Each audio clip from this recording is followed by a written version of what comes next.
હવે આગળ વાત કરીએ તો સાબરકાંઠા જિલ્લાના પ્રાંતિજમાં ગણેશજીની મૂર્તિઓની ખરીદી માટે બજારોમાં ગ્રાહકોની ભીડ જોવા મળી હતી।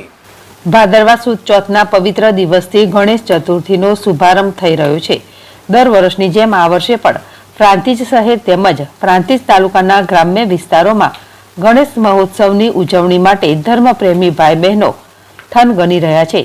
ભાદરવા સુદ ચોથથી ભાદરવા સુદ 14 સુધી 10 દિવસ સુધી ગણેશ મહોત્સવની ઉજવણી ધામધૂમથી થશે।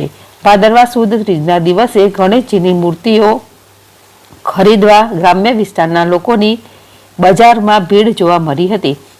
અનેક લોકો ગણેશ ચતુર્થીના દિવસે ગણેશજીની રચના સ્થાપના કરીને તેની પૂજા અર્ચના કરીને ઉત્સવની ઉજવણી કરે છે।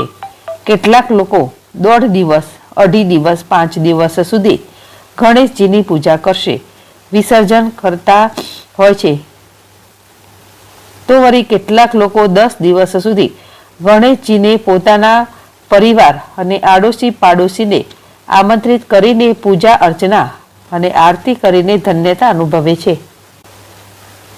ગણેશજી શિવજીને પાર્વતીના પુત્ર છે અને નટરાજનું સ્વરૂપ કહેવાય છે। તેમનું સ્વરૂપ અને આકારનો ભાસ કરાવે છે। એવી જ રીતે ગણેશજીની સૂંઢ એમના હાથ અને તેમના શરીરનો આકાર પણ ઓમ સાથે જોડાયેલો છે। ગણેશજીની બુદ્ધિનું પ્રતીક છે। એમના મોટા કાનથી સૌની વાત સાંભળે છે અને તેઓ સિદ્ધિ વિદ્યાના દાતા કહેવાય છે। જેથી દરેક શુભ કાર્યની શરૂઆતમાં ગણેશજીની સ્થાપના કરવામાં આવે છે। દર વર્ષે પ્રાંતિજ નગરના વિવિધ વિસ્તારોમાં ગણેશ મહોત્સવની ઉજવણી ખૂબ જ ધામધૂમથી કરવામાં આવે છે। પ્રાંતિજના બજારોમાં દરેક ધાર્મિક તહેવારો અંતર્ગત આજુબાજુના ગ્રામમાંથી વિસ્તારોમાંથી લોકો ખરીદી કરવા ઉમટી પડે છે।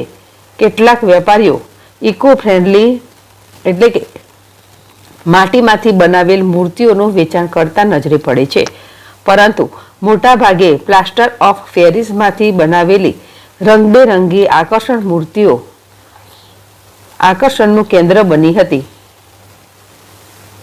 જિલ્લાવલ ZSTV પ્રાંતિજ।